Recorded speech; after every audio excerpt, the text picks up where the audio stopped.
hindi yun magiging profitable para sa atin, ano? Kung uunahan natin ang ating Panginoon. At gagawin nating kaunahan o chief priority yung pansarili nating layon. Sabi ko nga kanina, hindi natin alam kung ano ang mangyayari sa kinabukasan.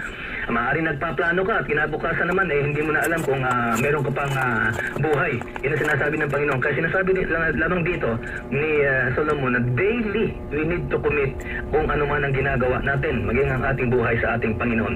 We need to seek wisdom sa ating Panginoon para lahat ng gagawin natin, ito ay ayon sa kalooban ng ating Panginoon. At ito ay given. Ang Panginoong Diyos siya ay may plano para sa lahat ng tao. So, hindi natin alam kung ano ang plano ng Diyos para sa atin, lalo na sa career. Pero iisa ang sinasabi ng salita ng Diyos na ang kanyang plano that is common, that would be common to all men would be makilala siya sa kanilang buhay bilang tagapagligtas at Panginoon. Yun ang maituturing natin common na plano ng Panginoong Diyos sa kanyang mga nilikha. Pero yung choosing a career, choosing what we are to do, yan ay baaring nagpaplano ka, ngunit ikukonsulta mo yan sa Panginoon para magkaroon ka ng tamang pananaw sa iyong gagawin. Alam mo kaibigan, kung gusto natin ng kapayapaan, kung gusto natin ng kaganapan sa ating buhay, dito, pinaalalahanan tayo na tanggapin natin